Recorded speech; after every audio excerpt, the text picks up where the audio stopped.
Back to Mister Danger Gaming YT. ఈ రోజు మా ఇంటికి స్పెషల్ గెస్ట్ వచ్చారు గైస్. అదెవరంటే మా పిన్ని ఇంకా మా బాబాయ్ గైస్. వాళ్ళు హైదరాబాద్లోని చాలా మంచి డాక్టర్స్ గైస్. మా పిన్ని అయితే గైనకాలజిస్ట్ అండ్ ఆబ్స్ గైస్.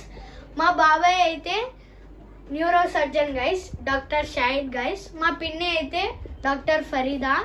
మా బాబాయ్ అయితే neuro surgeon guys. Neuro surgeon అంటే బ్రెయిన్ ఇంకా spinal cord guys. Spinal cord అంటే వెన్నుపూస అని తెలుగులో అంటారు గైస్. ఈరోజు వాళ్ళని అడిగి తెలుసుకుందాం. వాళ్ళ దగ్గరికి రెగ్యులర్గా ఎవరి పేషెంట్స్ వస్తారు గైస్, అంటే ఏమేమి జరుగుతుంది, అది దానికి ఎలా ట్రీట్మెంట్ ఇస్తాను గైస్, ఇప్పుడు చూద్దాం. సో గైస్, ఈరోజు మనం ఏం తెలుసుకుందామంటే మా బాబాయ్ దగ్గరికి ఎవరు రెగ్యులర్గా ఏం దెబ్బలు తగిలించుకొని వస్తారు. సో గైస్, ఇప్పుడైతే మన బాబాయ్ని కొన్ని క్వశ్చన్స్ అడుగుదాం. So hi Sonu. హాయ్. నేను నిమ్స్లో డాక్టర్ని, న్యూరో సర్జన్. మీరు ఏమైనా అడగరా? ఈరోజు మా వ్యూవర్స్ కోసం కొన్ని ప్రశ్నలు అడగబోతున్నాం.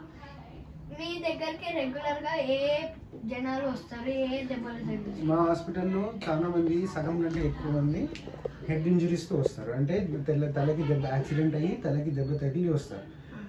వాటిలో మనకు వచ్చే వాళ్ళే చాలా మంది, కానీ చాలా మంది మన యాక్సిడెంట్ అయిన తర్వాత స్పాట్ డెడ్, అంటే దారిలో అయినా చచ్చిపోతారు. హాస్పిటల్కి చేరముందే చాలా మంది పోతారు. సో ఇది ఎంత సీరియస్ మ్యాటరో మనం అందరం గ్రహించాలి. ఇప్పుడు మా ప్రేక్షకులకి ఏం చెప్పబోతున్నాను?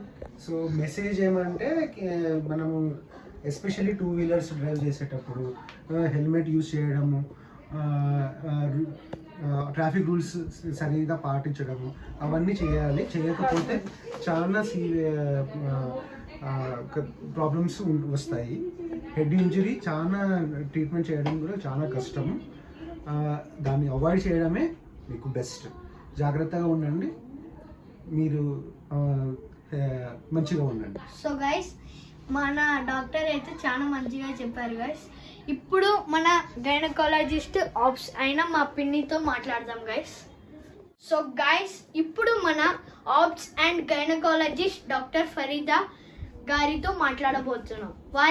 వారికి కొన్ని ప్రశ్నలు అడగబోతున్నాం గైస్. రండి ఫరీదా గారు. సో ఫరీదా గారు, మీరు ఆబ్స్ గురించి ఏం చెప్పబోతున్నారు? ఇది మీ ఫస్ట్ క్వశ్చన్.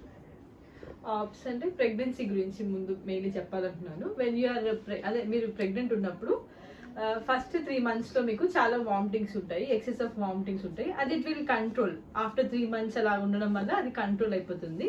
కంపల్సరీగా 3 months అప్పుడు ఒక స్కాన్ చేయించుకోండి. అండ్ అనీమియా రాకుండా చూసుకోవాలి ప్రెగ్నెన్సీలో, ఎందుకంటే దానివల్ల మనకు చాలా కాంప్లికేషన్స్ వస్తాయి. షుగర్ రావడము, బీపీ పెరగడం, ఇవన్నీ చాలా ఉంటాయి.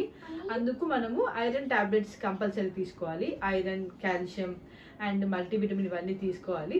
అండ్ 5th monthలో మనకి కంపల్సరీగా అనామలస్ స్కాన్ అంటే టిఫా స్కాన్ చేయించుకోవాలి. అప్పుడే మనకు తెలుస్తుంది బేబీకి ఏం ప్రాబ్లం ఉందని చెప్పేసి, దాంట్లో మనకి చూసుకోవాలి. అండ్ దాని తర్వాత గ్రోత్ స్కాన్ చేయించుకుంటారు, లైక్ 8 months అప్పుడు. ఫస్ట్ బాగా హెల్తీ డైట్ తీసుకోవాలి ప్రెగ్నెంట్ ఉన్నప్పుడు.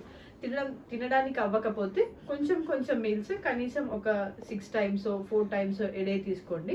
డ్రై ఫ్రూట్స్ కానీ లేకపోతే బెల్లం పట్టి, అవి చాలా మనకి ఈజీగా దొరుకుతాయి. అవి తినడం వల్ల కూడా చాలా బెనిఫిట్స్ ఉంటాయి. Stay healthy, eat healthy.